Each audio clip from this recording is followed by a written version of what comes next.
구약성경 두 번째 책 출애굽기 14장 1절부터 9절까지의 말씀, 우리 한 절씩 교독할 때 제가 1절 말씀 먼저 봉독해 올리겠습니다. 여호와께서 모세에게 말씀하여 이르시되 이스라엘 자손에게 명령하여 돌이켜 바다와 밋돌 사이에 비하히롯 앞 곧 바알스온 맞은편 바닷가에 장막을 치게 하라.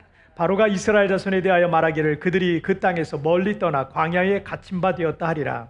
내가 바로의 마음을 완악하게 한즉 바로가 그들의 뒤를 따르리니 내가 그와 그의 온 군대로 말미암아 영광을 얻어 애굽 사람들이 나를 여호와인 줄 알게 하리라 하시매 무리가 그대로 행하니라. 그 백성이 도망한 사실이 애굽 왕에게 알려짐에 바로와 그의 신하들이 그 백성에 대하여 마음이 변하여 이르되 우리가 어찌 이같이 하여 이스라엘을 우리를 섬김에서 놓아 보내었는가 하고 바로가 곧 그의 병거를 갖추고 그의 백성을 데리고 갈세.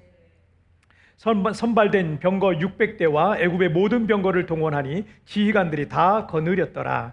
여호와께서 애굽 왕 바로의 마음을 완악하게 하셨으므로 그가 이스라엘 자손의 뒤를 따르니 이스라엘 자손이 담대히 나갔습니다. 다 같이요. 애굽 사람들과 바로의 말들, 병거들과 그 마병과 그 군대가 그들의 뒤를 따라 바알스본 맞은편 비하히롯 곁 해변 그늘이 장막친 데에 미치니라. 아멘.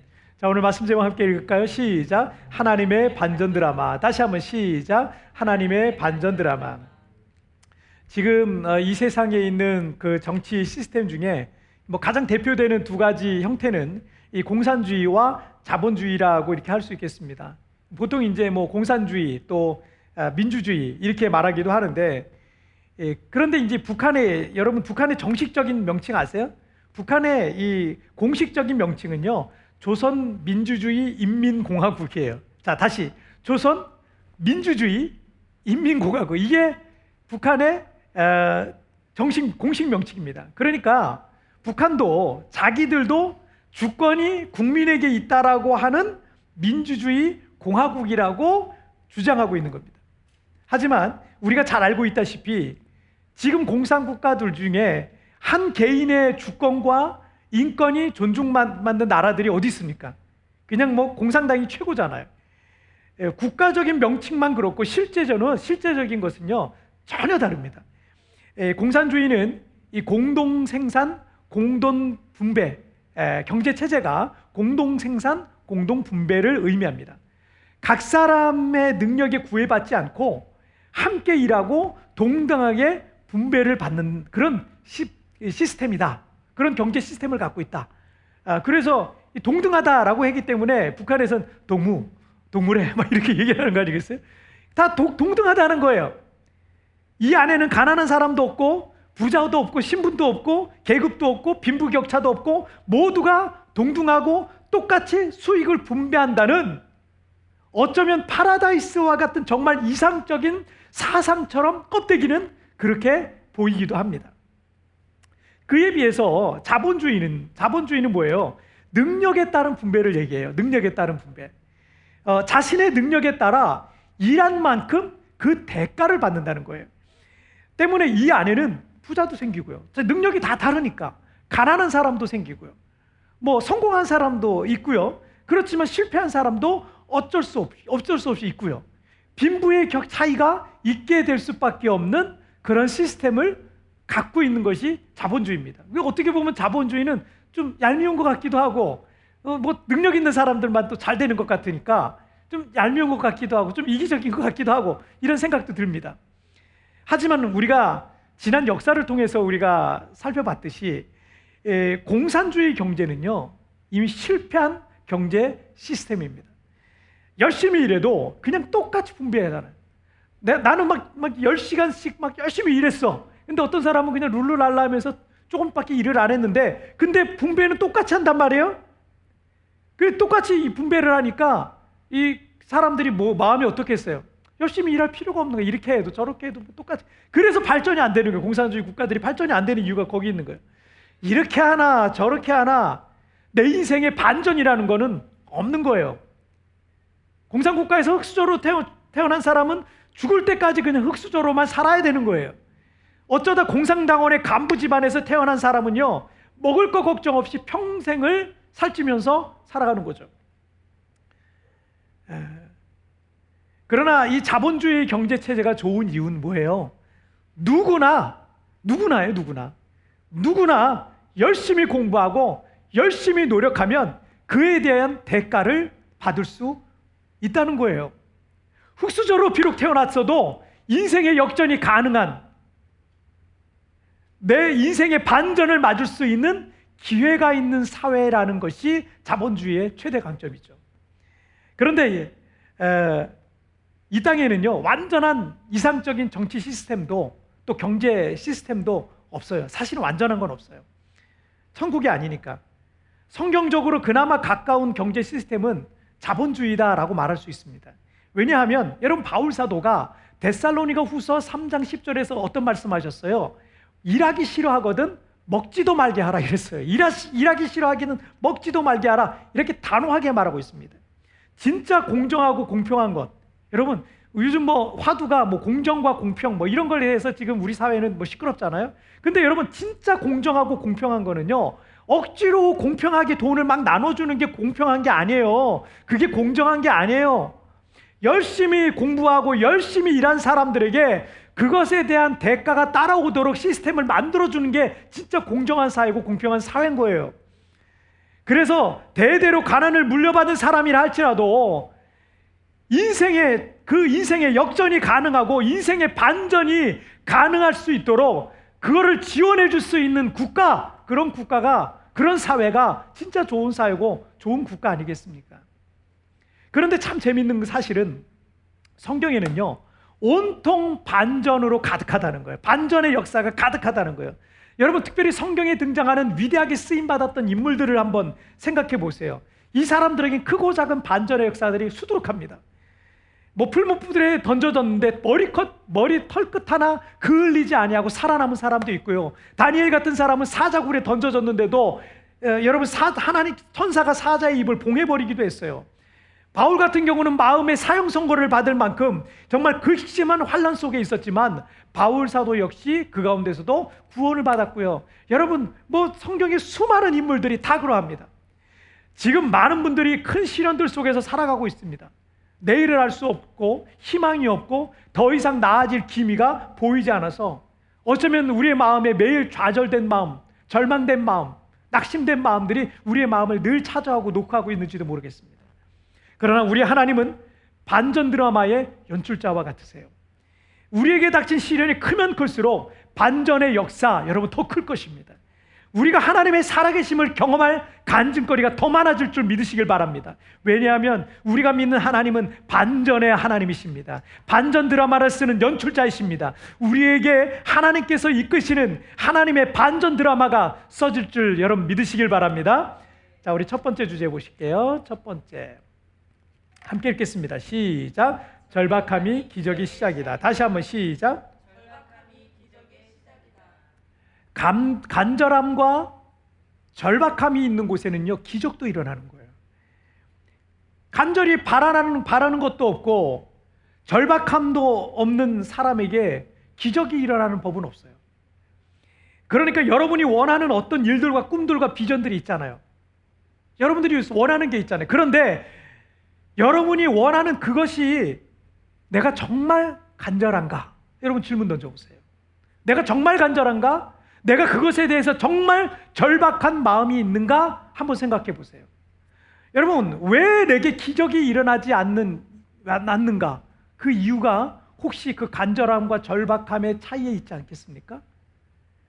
내게 절박함이 있어야 기적도 일어나는 겁니다. 여러분, 절박한 사람은요, 잠도 줄여요. 잠을 그렇게 오래 잘 수가 없어요. 쉴 수가 없어요. 절박한 사람은요. 그게 절박함의 특징입니다. 그러니까 뭐가 이루어져도 뭐가 이루어지는 거예요. 그래서 절박함이 있어야 기적이 오는데 하나님께서 때로는 우리를 어려운 상황 속에 내버려 두시기도 해요. 왜냐하면 우리는 조금 편하고 여유가 생기고 쉽게 가고 이러잖아요. 그렇게 되면 마음의 간절함과 절박함 없어요. 그렇게 간절하게 절박하게 살 필요가 없으니까. 그런데 우리가 인생의 코너에 한번 몰리잖아요. 자연스럽게 그 상황 속에서 벗어나려고 하는 이 간절함과 절박한 마음이 마음속에 계속 커지는 겁니다. 그리고 그 절박함과 간절함은 결국 내 인생의 새로운 기적으로 쓰여지게 되는 것입니다. 자, 오늘 보면 2절 말씀을 한번 보실게요. 2절 말씀 보실게요. 시작. 이스라엘 자손에게 명령하여 돌이켜 바다와 믹돌 사이에 비하히롯 앞 곧 바알스본 맞은편 바닷가에 장막을 치게 하라. 자, 이스라엘 백성들은 40년 동안 나일강 하구의 평야지대인 이 고센 땅의 라암셋에서 살았습니다. 이 출애굽이 시작되었는데 하나님께서 모세에게 가나안 땅을 향해 행진해 나아가고 있던 이스라엘 백성들을 돌이켜서 남동쪽으로 내려가서 홍해 바닷가 앞에다가 장막을 치게 하라는 거예요. 육로로 가야 되잖아요. 근데 육로로 가지 않고 그냥 남동쪽으로 내려오라는 거예요. 이집트 땅의 남동쪽으로 내려오라는 거예요. 그리고 홍해 바닷가 앞에 서라는 거예요. 거기에 텐트를 치라는 거예요. 모세는 과거 40년 동안 애굽에서 이 왕자들과 함께 언어와 역사와 철학과 수학과 수사학과 지리와 군사학 등등을요 정말 아주 잘 익혔기 때문에 애굽 주변의 이 지리에 대해서 너무나 잘 알고 있었습니다. 이스라엘 백성들이 살고 있었던 라암셋에서 가나안 땅까지 어떻게 가야 가장 빠른 길로 갈 수 있는 그 길을 알고 있었어요. 그리고 어디에 가서 먹을 것을 찾고 어디에 가서 물을 얻을 수 있을지, 어디에 이 많은 사람들이 장막을 칠 만한 곳이 있었는지 거의 모든 것에 대한 해박한 지식을 이 모세는 갖고 있었다는 거죠. 그런데 하나님의 명령은 이해할 수가 없는 거였어요. 전략적으로 보자면 이거는 가장 나쁜 악수인 거예요. 악수. 애굽의 국경 수비대와의 어떤 마찰도 피하고 가나안 족속들과의 전쟁도 피하기 위해서는 지름길이 아니라 조금 돌아가는 것까지는 모세도 충분히 이해하고 있었습니다. 하지만 라암셋에서 남동쪽으로 이동을 해서 홍해 바닷가 앞에 장막을 치고 있는 것은요, 자칫 바로왕이 군사를 이끌고 왔을 때 어디로 도망갈 데가 없는 진퇴양난의 상황이 될 게 뻔했습니다. 이것은 군사 전략에 해박했던 모세의 눈으로 볼 때, 모세의 판단으로 볼 때는 이스라엘 온 백성들을 죽음으로도 몰아낼 수밖에 없는 그런 상황이 될 수밖에 없는 거죠. 그런데 하나님께서는 애굽의 바로왕이 이스라엘 노예들을 풀어준 것을 후회하고 정예부대를 이끌고 이스라엘 사람들을 뒤쫓아올 것을 이미 하나님은 알고 계셨어요. 여러분, 절박하다는 말 있잖아요. 사전적인 뜻은 어떤 일이나 때가 가까이 닥쳐서 몹시 급하다라는 뜻을 갖고 있어요. 만약 그런데 하나님께서 모세와 이스라엘을 절박할 수밖에 없는 상황 속으로 지금 이렇게 이끌어가고 계셨다는 거죠. 뒤에서는 애굽의 그 군대가 도망간 노예들을 추격하면서 칼을 휘두르면서 뒤쫓아올 것이고요. 앞에는 홍해가 가로막혀서 이스라엘 백성들은 이제 꼼짝없이 죽을 수밖에 없는 상황이 된 거죠. 그런데 우리가 성경을 통해 잘 알고 있듯이 이 절박한 상황에서 어떤 일이 벌어져요? 홍해가 갈라지는 기적이 나타났던 것입니다. 만약 그들이 평안히 육로를 통해서 시내 광야로 들어갔다면, 만약 그들이 가나안으로 가는 길이 평안하기만 했다면, 여러분, 기적이라는 것은요 그들의 삶 속에 경험되지 못했을 겁니다. 이처럼 절박함은 기적이 시작되는 통로인 거예요. 우리 온 국민들이, 그리고 전 세계 사람들이 이렇게 힘든 시간들을 지금 보내고 있는 것은 2차 세계대전 이후에, 또 한국전쟁 이후에 처음 있는 일일 것입니다. 전쟁은 일어나지 않았지만 코로나와의 전쟁이죠. 지금 굉장히 힘든 상황이에요. 저희 집 근처에 가이사노 컨트리몰, 쇼핑몰 큰 게 하나 있는데, 이 쇼핑몰 1층에만 우리 그 한인들이 운영하는 가게들이 17개나 됐어요. 17개. 그만큼 한국인이든 필리핀 사람들이든 선호하던 쇼핑몰이었고, 한국인들이 이 주변에 그렇게 많이 살았다는 얘기죠. 코로나 이전에는 그 1층에 공실이 없었어요. 늘 꽉 잡고 사람들이 항상 많았습니다. 며칠 전에 그 앞을 지나오는데 1층에만요 5개의 문이 닫았어요. 가게 문이 5개 공실이 생겼다는 얘기죠. 가게들이 비어 있었어요. 한국이든 필리핀이든 지금 상황들은 좀 비슷할 것이라 생각됩니다. 그만큼 힘들고 절박한 시간들을 보내고 있습니다. 교민들 약 80%에서 90%가 철수했어요. 한국인들이 많아서 이 도시가 사실은 굉장히 한국인들이 지내기에 좋은 활기찬 그런 지역이었지만, 지금 우리 이 교민사회는요, 썰렁하기까지 합니다. 그러니 이 교회라고 예외는 아닙니다. 우리 교회도 최대 200명까지 우리가 앉을 수 있는 좌석이 지금 준비되어 있거든요. 그렇지만 그래서 뭐 여름철과 여름철이나 뭐 겨울철이나 이렇게 유학생들이나 관광객이 많이 몰릴 때는 이 자리에 예배하는 사람들이 꽉 찼습니다. 때문에 우리가 4년 전에 이렇게 큰 예배당을 준비한 이유도 거기에 있었죠. 하지만 지금은 우리 10명 남짓한 우리 성도들이 교회를 지키면서 현장에 나와서 지금 예배하고 있어요. 코로나 사태로 인해서 락다운이 걸리고 저와 성도들이 주일날 교회조차 올 수 없는 그런 상황도 있었고요. 그러니까 그런 상황에는 또 아무 준비도 제대로 되어 있지 않는데 이 보건당국에서는 온라인 예배를 드리라 그러는 거예요. 정말 막막했습니다. 그런데 어쩔 수 없었기에 어떻게든 하긴 해야 했습니다. 그래서 남아 계신 우리 성도님들, 집사님들 몇 분과 하고 저희 가족이요, 온라인 예배 준비팀을 꾸린 거예요.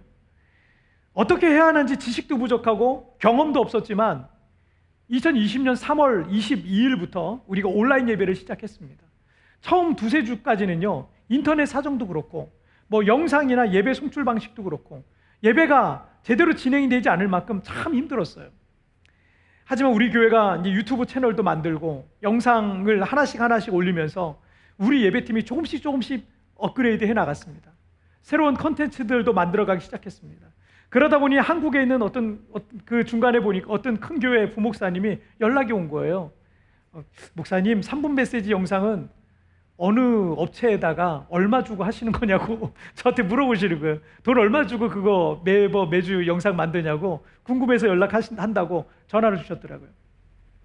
외부에서는 저 교회는 일꾼들이 엄청 많고 재정도 여유가 있어서 저렇게 유튜브 채널을 멋지게 운영하나 보다 이렇게 생각하시는 것 같았어요. 그런데 전혀 아닙니다. 제가 3년 전에 갑상선 암 수술을 했잖아요. 목소리가 그 이후에 많이 망가졌어요. 노래를 잘 못합니다. 이 높은 음이 안 나와요. 조금만 목을 써도 목이 쉽게 갈라지는 게 제 지금 목의 상태입니다.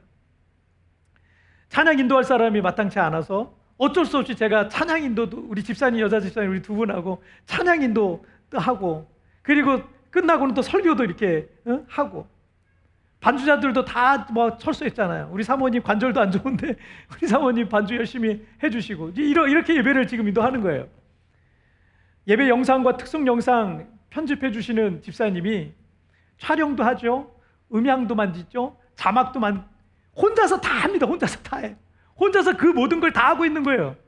저희 아들이 그래픽 디자인 배워본 적이 없는데 한국에서 이 유튜브에 올라갈 이 썸네일과 포스터, 뭐 배너 이런 그런 그래픽과 관련된 디자인을 해서 저한테 계속 보내주고 있고요.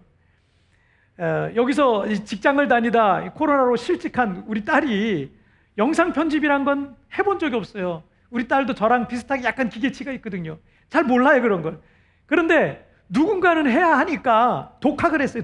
독학으로 영상 편집을 배워서 지금 리마인드 3분 메시지와 또 요즘은 이 굿모닝 채플로 영상 편집을 매일매일 영상 편집을 해서 올리고 있는 거예요. 정말 몇 사람의 헌신된 성도들이 여러분 이 사역을 지금 감당하고 있는 겁니다. 버티고 있는 거예요. 그렇게 우리가 웹처치의 부흥을 달라고 늘 기도했는데 그렇게 이걸 하면 어차피 하니까 웹처치의 부흥을 달라고 기도하면서 1년 5개월 정도가 지나니까 여러분 지금 필리핀에 있는 한인교회들 중에 우리 교회가요, 아이러니인데 구독자 수가 제일 많아요. 제일 많은 사람들이 우리 교회에 방문하고 있다는 얘기예요. 놀라운 일이죠. 여기 수십 년 된 교회들도 많은데 이 놀라운 일인 거예요. 뭐 이거 대단한 건 아니에요. 대단한 건 아닌데 어쩔 수 없이 절박한 마음으로 했는데 소수의 성도들이 각자의 자리에서 최선을 다하다 보니까 코로나 이전에 우리 교회가 갖고 있지 않았던 새로운 사역의 축이 하나 또 만들어진 거예요. 이게 얼마나 감사합니까? 하나님께서 우리에게 너네들 잘하고 있다, 잘하고 있어, 그렇게 격려해 주시는 것 같더라고요. 이 뭐 구독자가 늘어나는 건 뭐 큰 의미는 없지만 우리 큰 의미는 없어요. 그러나 하나님의 격려가 느껴지더라고요. 그리고 하나님의 뭔가 또 하시고자 하는 하나님의 뜻이 있구나라는 게 느껴지는 거예요. 코로나 때문에 교회와 예배에 대한 패러다임의 변화가 있었어요. 지금 여러분 우리 교회 이 필리핀에 있는 작은 이민교회 이 채널을요, 전 세계 여러 곳에서 지금 예배드리고 있다는 분들이 저한테 얘기를 해주시고 있어요. 여러분, 이 예배 패러다임이 많이 변했어요. 우리 교회는 절박한 상황에서 순종하다 보니까 도리어 그전에는 전혀 그런 쪽이 없었는데 그전에 없던 이 축복을요, 우리가 지금 경험하고 있는 거 아닙니까? 1년여 전에 제가 설교하면서 이렇게 코로나 때문에 지금 앞에 아무것도 안 보이고 이러니까 막 락다운으로 아무것도 안 보이는 그런 상황이었어요. 그때 제가 여러 차례 이런 얘기를 했어요. 이 위기가 어떤 사람들에게는 기회가 될 것이라고, 그 사람이 여러분이 됐으면 좋겠다고 제가 늘 몇 번을 그렇게 설교를 했습니다. 그런데 여러분, 지금 돌아보니까 우리 교회도 이 위기를 기회로 만든 주인공 중에 하나가 됐더라고요. 할렐루야. 뒤에서는 애굽의 군대가 뒤쫓아오고 앞에서는 홍해가 가로막혀 있는 것처럼, 여러분, 우리가 그렇게 절박한 상황 속에 있습니까? 그러나 여러분, 절박함에서 기적은 시작되는 것입니다. 지금의 최악의 상황이라는 것은 내 안에 있는 절박함의 크기와 비례가 되는 거예요. 여러분, 그렇게 절박하지 않다는 것은 아직 버틸만하다는 얘기고, 아직 기댈 곳이 무엇이 남아있다는 얘기고, 그래서 간절하지도 절박하지도 않다는 얘기입니다. 하지만 여러분, 너무나도 간절하고 절박하다면 지금 여러분은 최악의 상황에 들어가 있는지도 모르겠어요. 그러나 기대하세요. 그 절박함과 간절함은 여러분의 인생의 반전과 기적을 만드는 통로가 될 줄 믿습니다. 최선을 다했지만 내가 할 수 있는 게 더 이상 없을 때, 여러분, 그때부터 하나님이 일하실 때인 것입니다. 하나님께서 개입하실 시간이 다 된 것입니다. 그래서 절박함이 기적의 시작이라는 것입니다. 할렐루야. 자, 우리 두 번째 주제 보실게요. 함께 읽겠습니다. 시작. 내가 믿으면 영광을 보리라. 다시 한번 시작. 내가 믿으면 영광을 보리라. 우리의 인생 가운데 하나님의 반전 드라마가 써지기를 여러분 정말 원하신다면 그 중에 가장 중요한 것이 믿음입니다. 믿음, 철저한 믿음. 요한복음 11장에 보시면 이 마르다와 마리아의 오라비 나사로가 죽은 사건이 나오죠. 나사로가 이미 죽은 지 나흘이나 지난 뒤에 예수님이 도착하셨고, 그의 누이들은 이미 나사로가 죽었기 때문에 큰 슬픔 속에 있었습니다. 예수님께서는 나사로의 무덤 앞에 가셔서 그 무덤을 막고 있는 돌문을 열어놓으라고 말씀하셨어요. 누이 이 마르다를 비롯해 주변 사람들이 예수님 죽은 지 나흘이나 됐습니다. 의아해했습니다.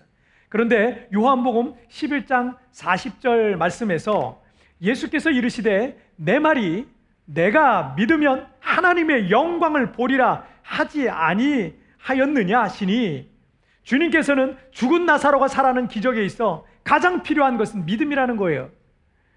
내 말이 네가 믿으면 하나님의 영광을 보리라. 아멘.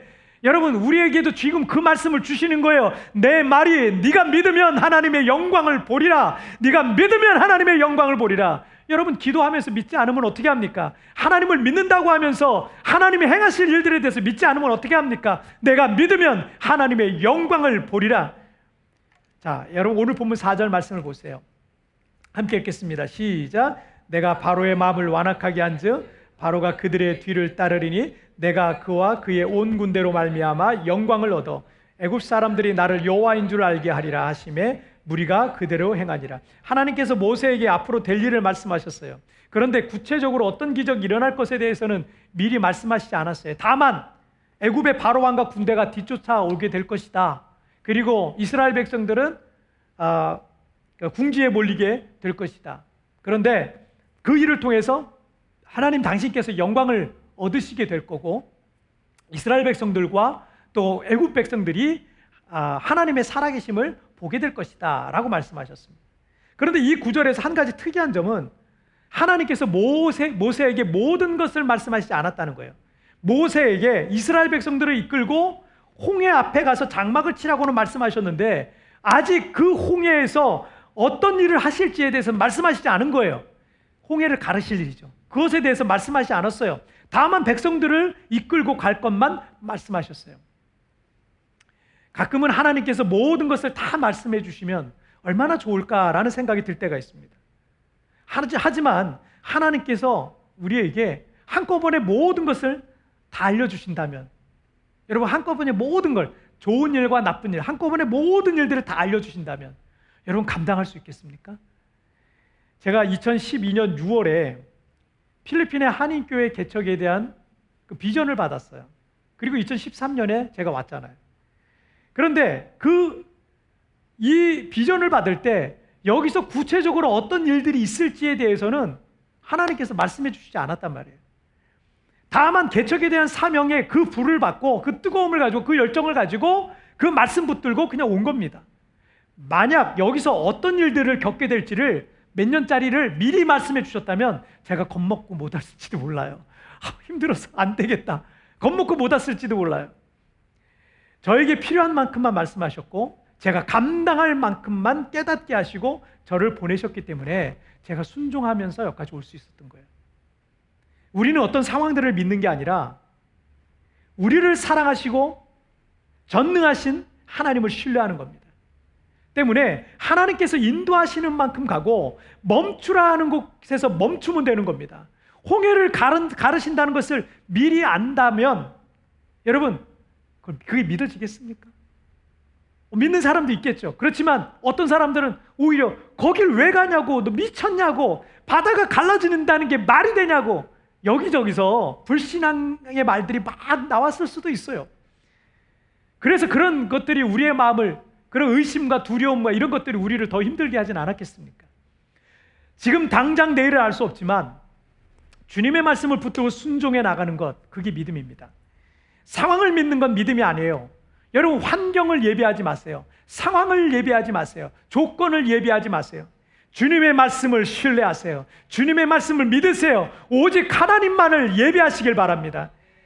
모세는 그 이상의 것을 몰랐지만 백성들을 이끌고 순종하면서 남동쪽으로 방향을 틀고 순종해서 홍해 앞에 가서 장막을 치게 됐습니다. 자, 그리고 하나님 말씀대로 앞뒤가 모두 막힌 바로 그곳에서 홍해가 갈라져서 마른 땅이 되고 그 바다를 건너는 놀라운 기적의 역사를 경험하게 된 것입니다.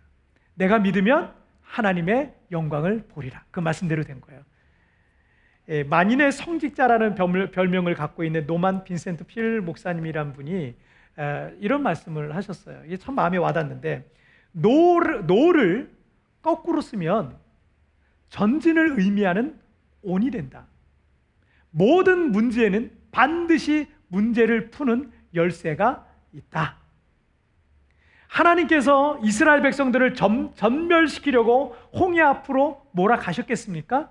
도리어 그 일을 통해서 이스라엘 대대로 기억하면서 믿음을 다질 홍해의 기적을 목격하기 위함이었던 겁니다.